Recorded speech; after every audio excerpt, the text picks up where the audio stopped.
Well, hello. First, I must introduce myself. It is, of course, a great pleasure to be here with you, and I want to thank you all for making us all feel so welcome. I have spent a great deal of my working life in roles that involve working with people deeply, having those kinds of conversations that most people don't have day to day. Those deep, meaningful conversations when you're talking and exploring ideas about God, listening and discussing people's experiences of the divine. And I count myself as being very fortunate to have been in the position where this is the case. Well, I am from Cornwall, which, as you can see, is in the extreme southwest of England. And it has a rich heritage as an ancient, separate Celtic nation with its own culture and its own language. Well, the Cornish language died out well over 200 years ago, but has been revived and partially reinvented by enthusiastic patriots. Being a long, narrow peninsula, it's surrounded on three sides by the sea, the coastline being made up of dramatic cliffs and sandy coves, perfect for fishing, and inland there's a rich heritage of both tin mining and china clay. But Cornwall also has a rich religious heritage. Centuries ago, Cornwall was mainly a pagan region.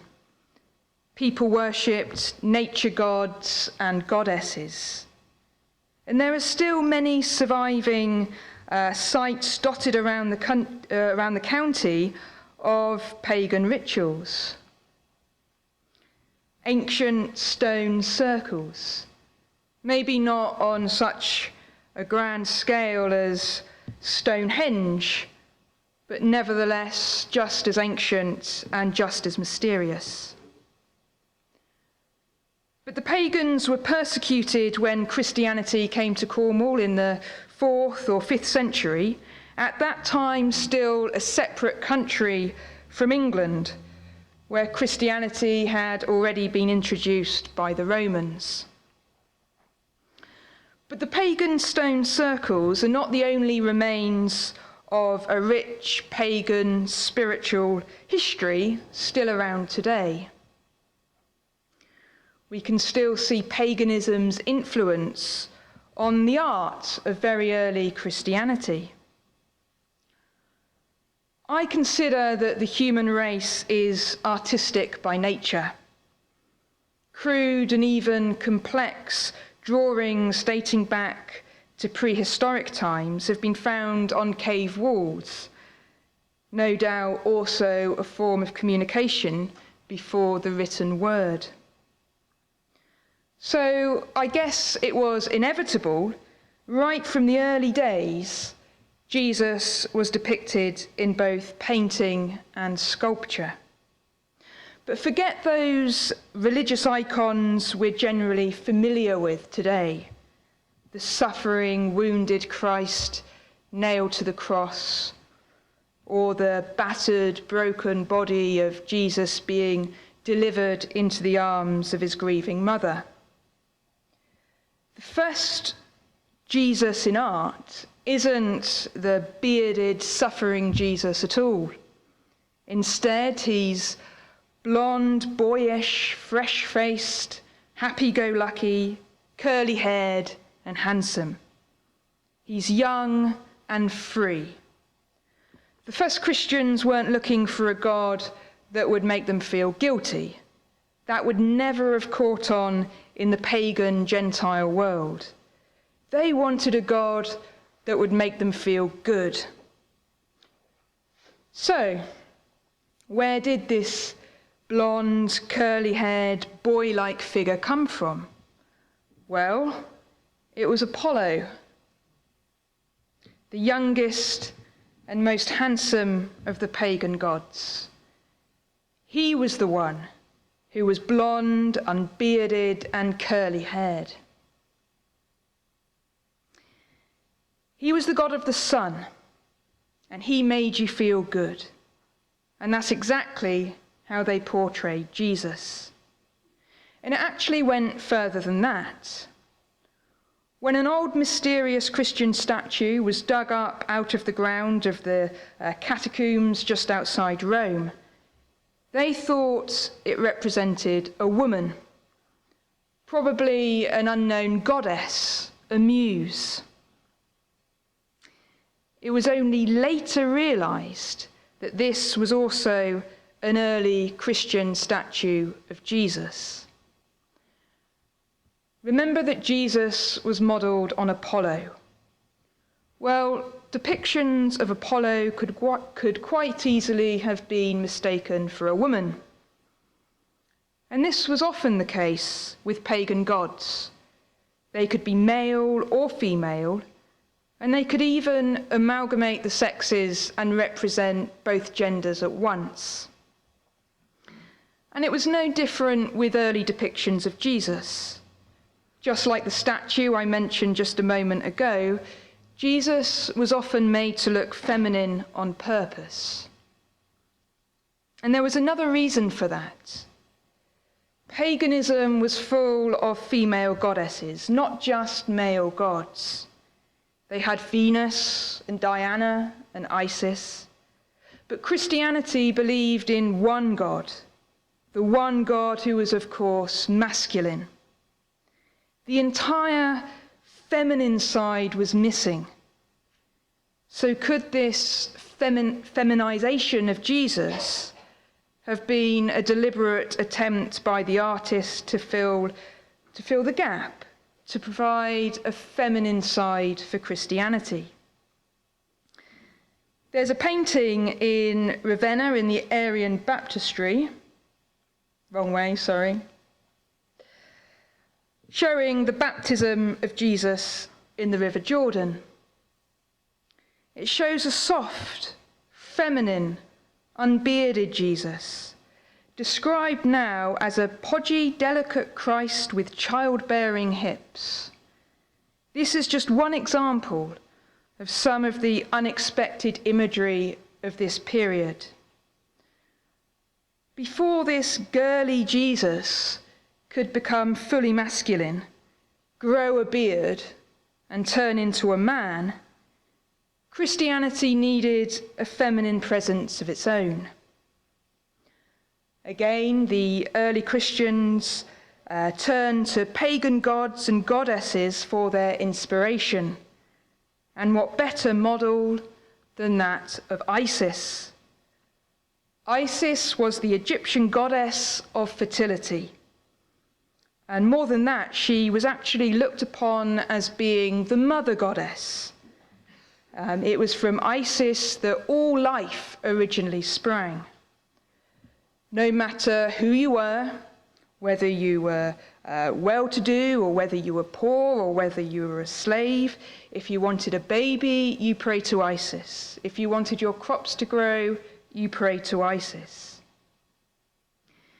In Egyptian art, Isis was often portrayed nursing her baby son Horus on her lap. Horus was the god of the sky, and he was born at the time of the winter solstice. That's around December 25th. So you can see how this captured the imaginations of those early Christian artists who so desperately needed a female presence. It didn't take much of a shift for Isis and her baby son Horus to metamorphise into the Virgin Mary and the baby Jesus. And pictures of Mary and her baby Jesus again became very prominent around this time. The very earliest picture of Mary, in fact, shows her holding the baby Jesus on her lap. It was just a tiny fragment once again found in the Roman catacombs of Priscilla. But the significant thing is But this emphasis on Mary as a strong female and later divine female presence meant that Jesus no longer had to play a feminine role. He could now become a man, fully masculine and bearded. This early Christian art would no doubt have some time or another, as well as being displayed in the Roman catacombs, also have been on show in people's houses. At first, for around 300 years or so, there weren't separate church buildings. Instead, early Christians met in each other's houses. This arrangement served perfectly well until Christianity became the official religion of the Roman Empire under Constantine in the early part of the 4th century. Then Christianity really took off and everything changed. As Judaism, Christianity, and eventually Islam evolved, the pagan religions were suppressed, and the female principle was gradually driven out of religion. Women were considered inferior to men. The god, king, priest, and father replaced the goddess, queen, priestess, and mother. The role of women became restricted. Jesus rejected millennia of religious tradition by treating women as equals. Women played a major role in the early church, but later, epistle writers who wrote in the name of Paul started the process of suppressing women once more. Positions of authority in the church were limited to men.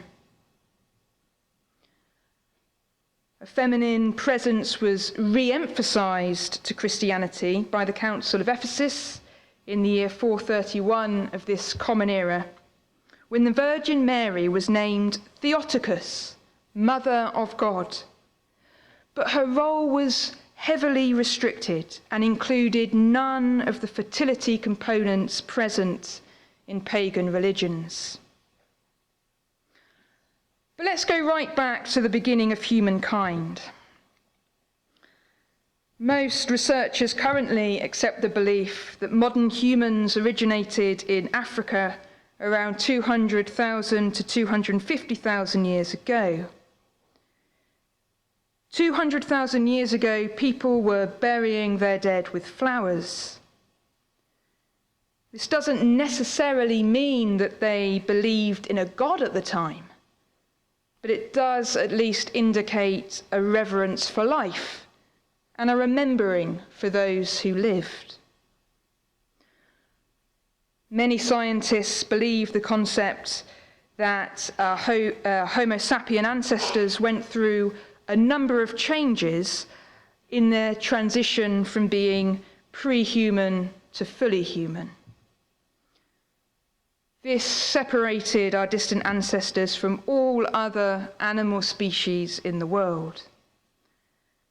And amongst other characteristics, at some point, unlike other animals, humans developed a self-consciousness that made them aware of their own mortality.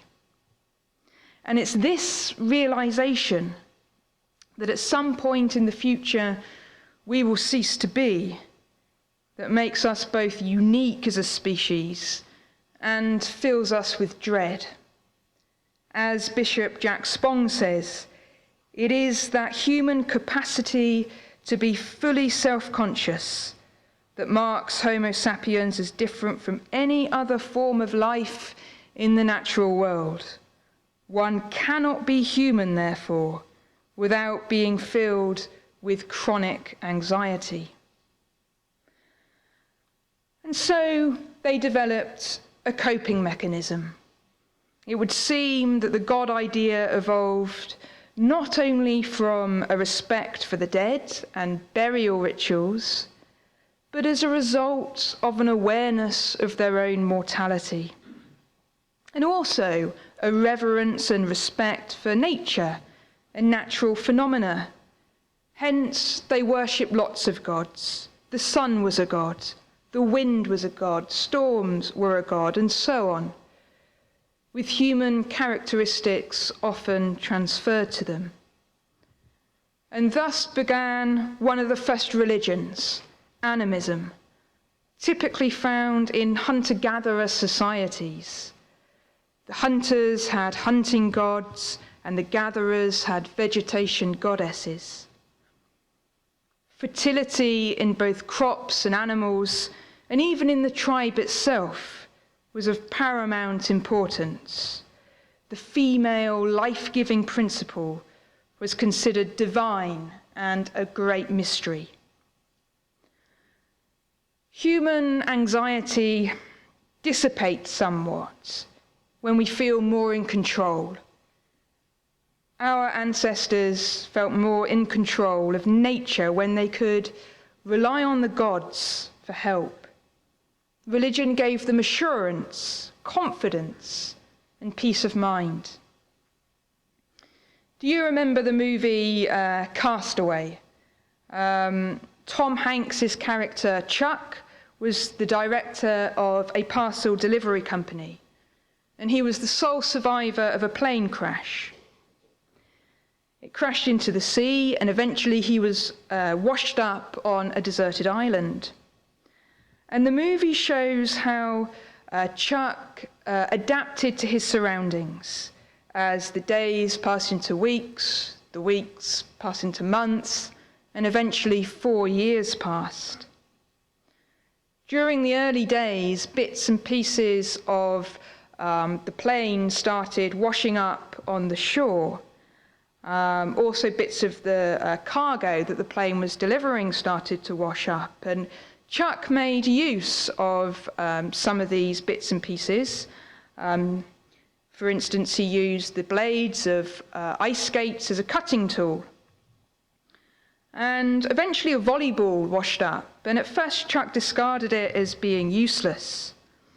But soon he began talking to it until he had completely personified it. He drew on a face, giving it hair and even a name, Wilson. When Chuck eventually built a raft to escape from the island, he took Wilson with him. And when Wilson rolled overboard into the sea, Chuck risked his own life to save him. Chuck was an intelligent and sane character. And when he's finally rescued, he is still intelligent and sane.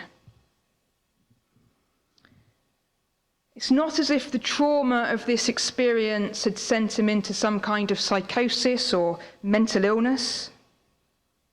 He was intelligent and sane all the way through.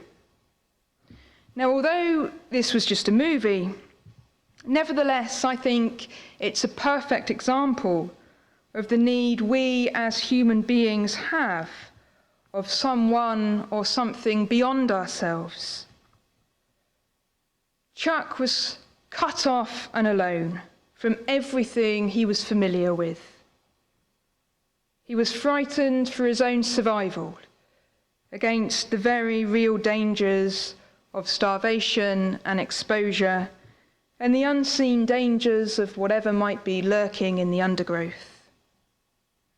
Although he was resourceful and determined, he still looked for security that came from beyond himself, just as all human beings from their earliest history have needed that same presence beyond themselves, traditionally called God. To be human is to engage with the world not only as rationalists, philosophers, and scientists, but also as poets and artists. We think, we feel, we imagine. To help us explore and discern what might be good and lasting human values, we've often given those values faces and personalities. And we've turned them into characters in plays, poems, songs, novels, and films. For example, in ancient Israel, wisdom became personified as a woman, Lady Wisdom. In Greece and Rome, wisdom was Athena and Minerva, respectively. In Christianity, this tendency to personify was, of course, taken to its ultimate extreme in the figure of Christ, who by degrees became the personification of not just one virtue, but all of them. And as such, for many Christians, a male Father God himself.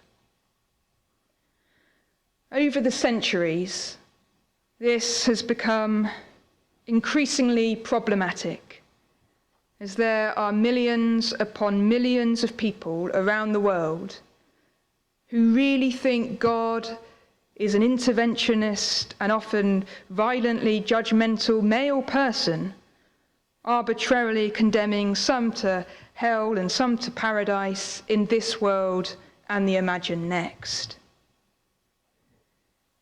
In the face of this horror, I'm often tempted to ditch the idea of personification altogether. But remember my earlier point, that to be human is to engage with the world not only as rationalists, philosophers, and scientists, but also as poets and musicians and artists. We continue to gather around not only the lab table, but the campfire. And we're always already imagining and creating stories along the way. A friend of mine from Cambridge, Andrew, is a big fan of the Roman poet Lucretius. Now, I'm not really there with first century Roman poets, but I did decide to look up Lucretius because my friend Andrew talks about him so enthusiastically. So I looked up his poem On the Nature of Things, a poem Andrew is particularly fond of and often refers to. And I discovered that although Lucretius was an atheist, he nevertheless begins his poem with a song of praise to the goddess Venus, who was for him a personification of the beautiful face of nature in its creative mode. So, with Lucretius's Venus in mind, and also keeping in mind the need for and value of poetic language in our exploration of human values, I'm going to suggest that there is today a rich harvest to be gained by more regularly personifying God or nature as mother rather than father. Remember, as I do this, I don't think that the personification of God as mother is any more really real than the personification of God as father. All I'm saying is that in our present age, such a female personification seems more amenable, appropriate, and vital to our present and ongoing needs as human beings. Consider the love of a mother for her suckling child, and also the image of God or nature as mother. Andrew also talks very enthusiastically of his old university professor, Victor. Now, Andrew tells me that Victor apparently suggests that if God is truth, then since mother love is a truer image of love, we perhaps ought to embrace it. Indeed, I'm inclined to agree with Victor that such an image better expresses the whole meaning of our existence than does the image of God as Father. In connection with this thought, Victor told a story about something that happened to him one spring in Vermont, where he and his wife Betty have lived for many years. Victor says, and this is Victor's story, "Some weeks ago I was loading a cart to carry my recycling down the driveway. It looked like rain, so I thought it advisable to cover it with a tarpaulin to keep the paper from becoming rain-soaked and hard to handle. The tarpaulin laid rolled up beside the cart, where it had been for some weeks. When I unravelled it, I discovered that a mother mouse had made her nest in it. There she was, nursing her brood. She was terrified, as were her nurslings, whose eyes had yet to open. They clung to her teats, not in this instance to suckle, but because they found security there. She tried to cover them with her body. They were as one being. It was a beautiful sight, and yet heartbreaking. I had absolute power over them. I could have killed them, and perhaps I should have, but I could not. Instead, I set them down gently on a flat shovel and carried them to the edge of the yard and set them down in some undergrowth. Once there, the faithful mother mouse moved away, her nurslings still clinging to her breasts, and found shelter. Oh, how I wished that I might make all beings in the world safe. But I am not the King of Love or a faithful shepherd, and there is no such power.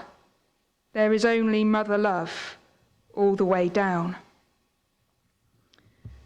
Victor observes that the aim of a mother's love is to nurture to maturity a free human being, or indeed an adventurous mouse, the perfection of life that was conceived in her womb and carried there.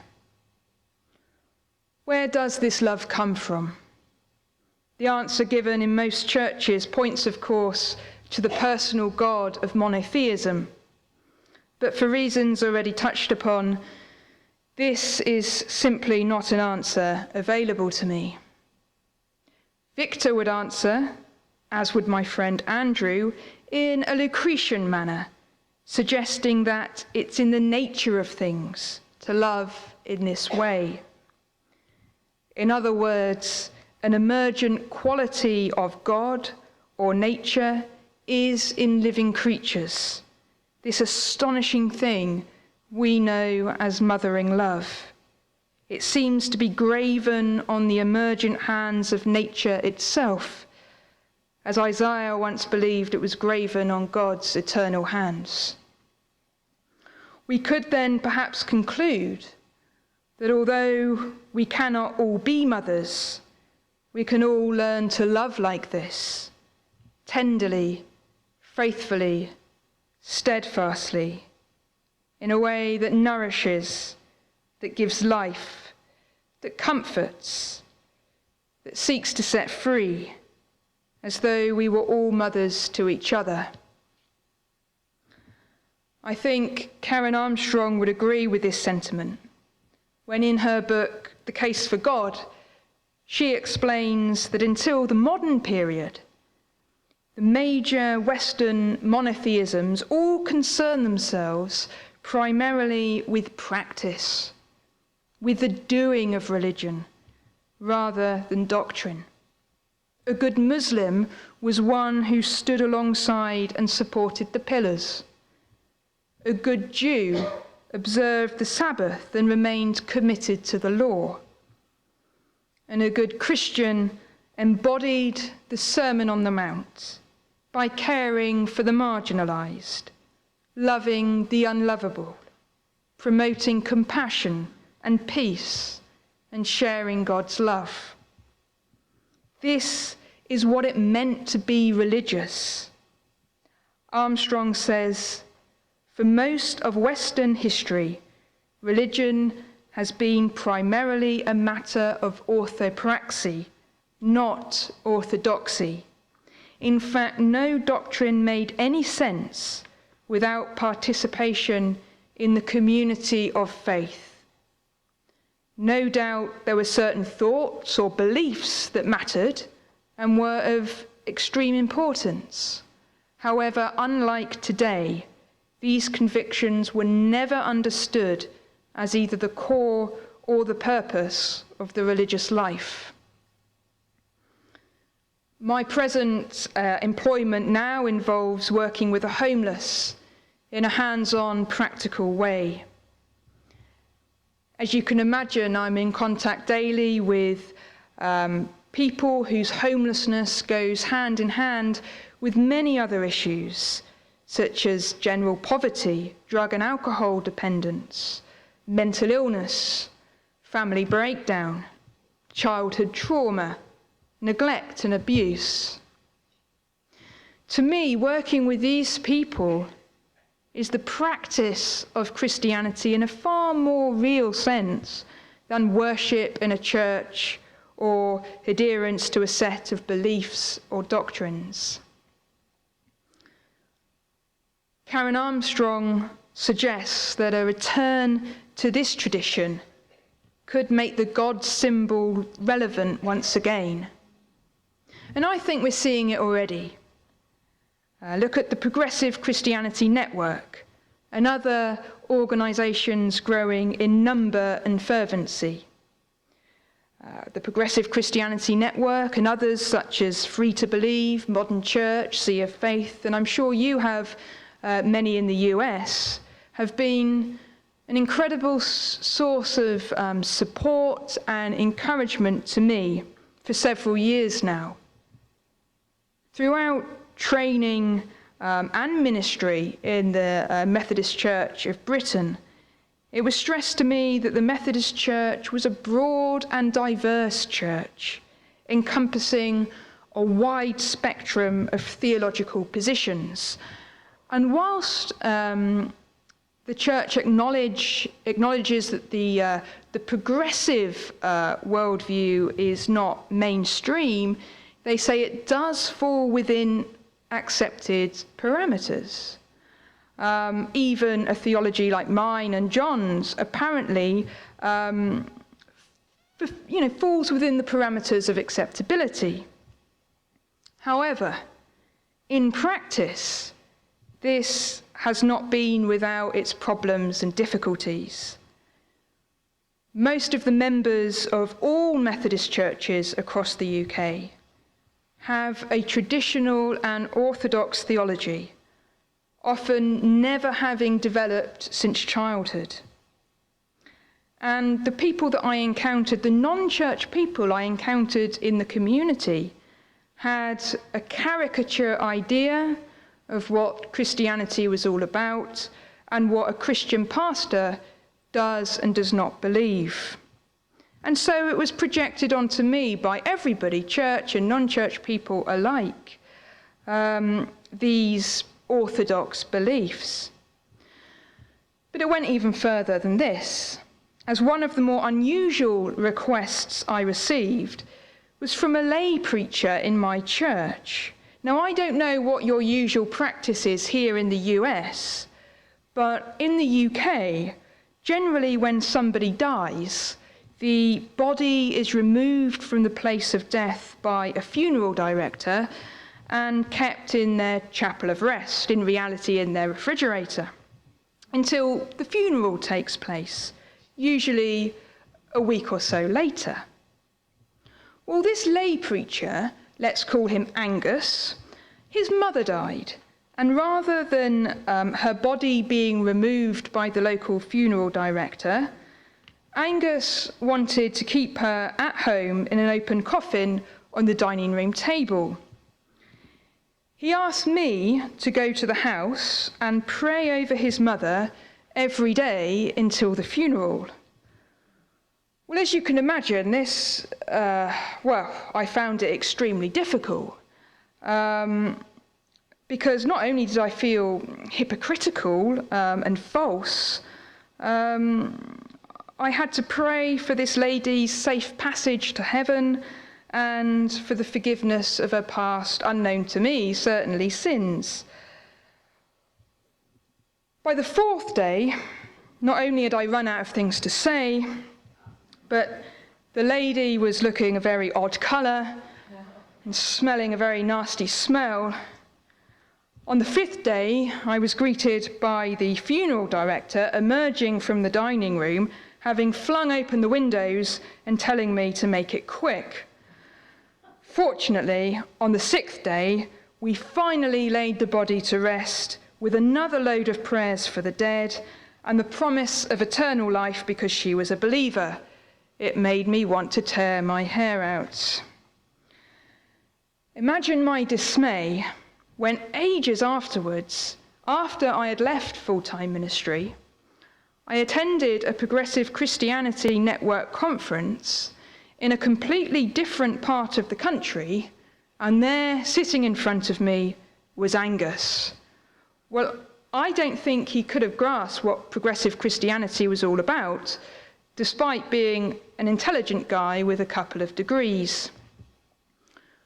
When it came to the question time afterwards, he asked the speaker, who happened to be a good friend of mine, some highfalutin, incomprehensible question about some philosopher.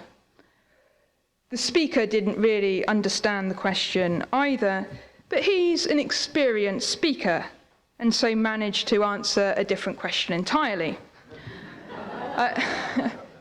I attended the conference with my mum, who's also a member of the Progressive Christianity Network, and we had arranged to meet up with the speaker in the lunch break. Well, imagine my dismay when Angus and his partner seated themselves at the same table as me and my mum, leaving no room for anyone else to sit, and proceeded to dominate the conversation with cliched Christian jargon. The Holy Spirit leading in this place. All we need to do is trust God and his plan for us, and everything will come good in the end. It left us with our eyes glazed over and losing the will to live. We escaped as soon as we could, and my mum and I were sitting peacefully in the grounds with a cup of coffee. And, well, I'm ashamed to admit that when we saw Angus approaching our general direction, we behaved in a very unchristian manner. My mum leapt behind a tree, and I delved into my bag for my phone and started talking animately on it. It was only later that I realised I'd spent the last 5 minutes talking into my hairbrush. However, I digress.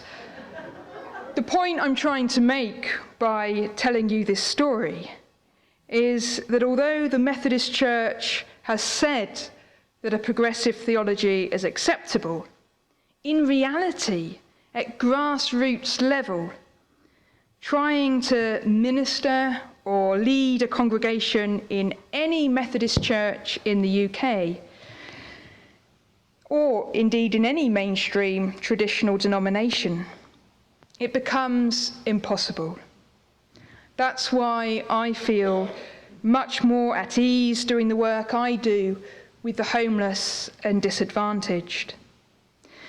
But the Christian religious life is still very important to me.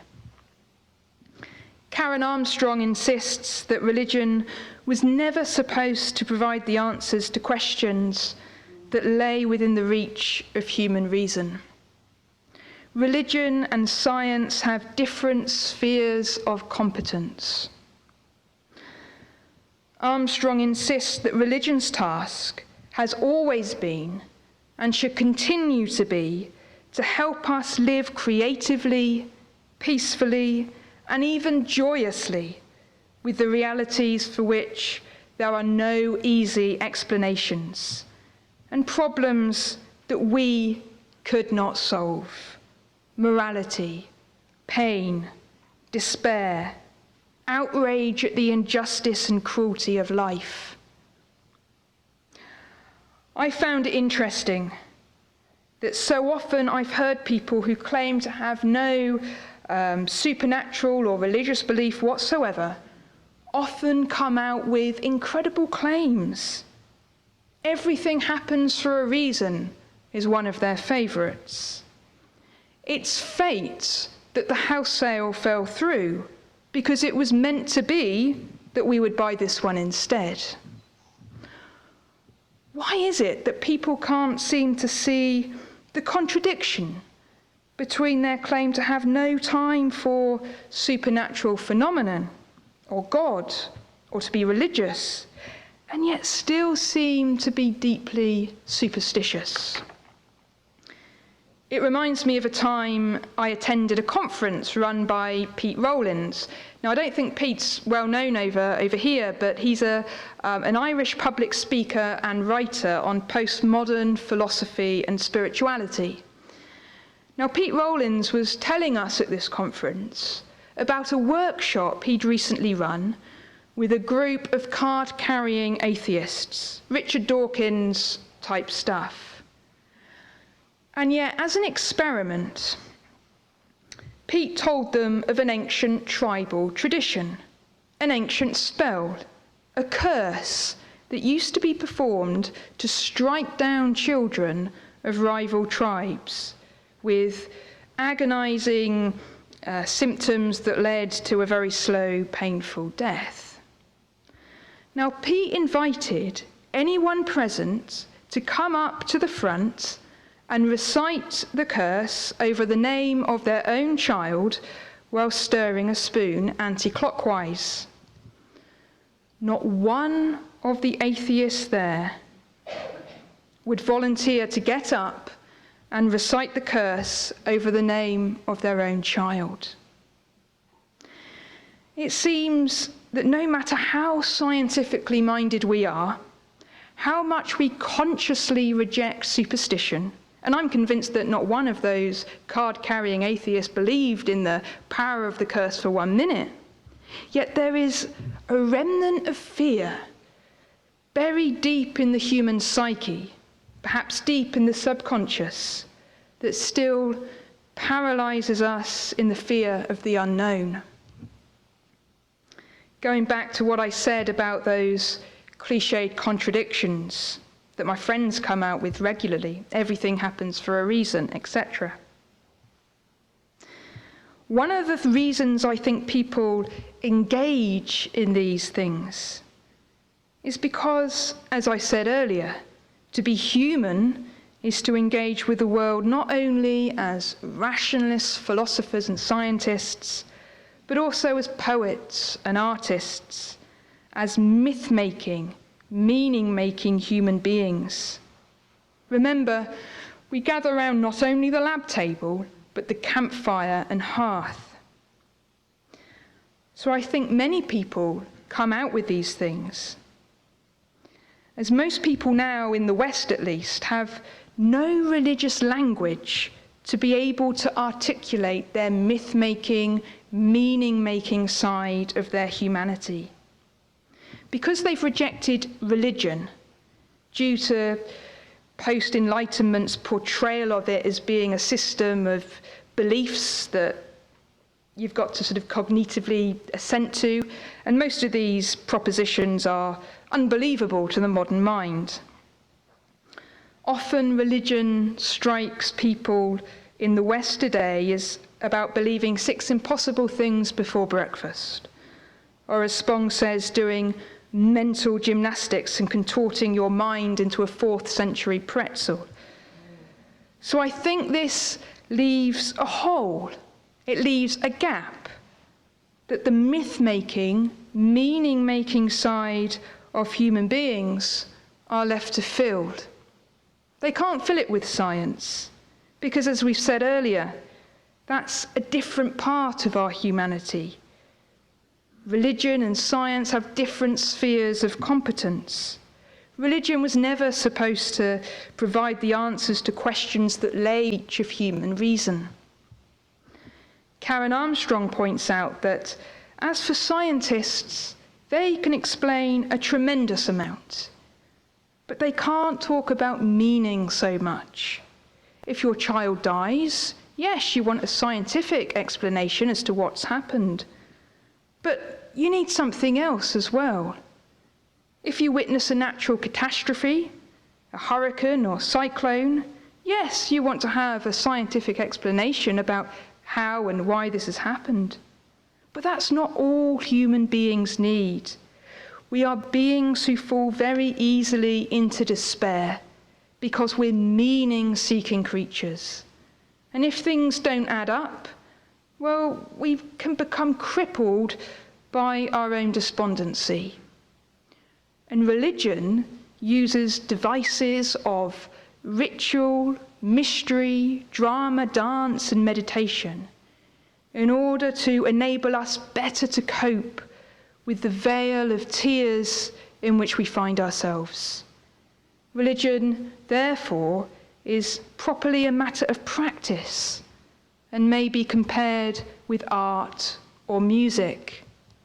This is religion as it should be, and according to Armstrong, as it once was in all the world's best traditions.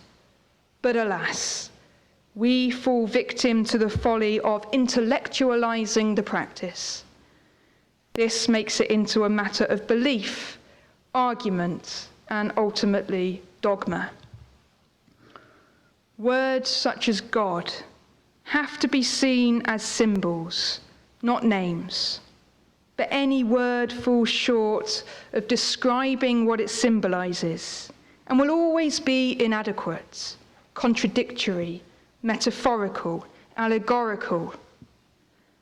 The mystery at the heart of religious practice is ineffable, unapproachable by reason and by language. As Armstrong says, silence is its truest expression. Thank you.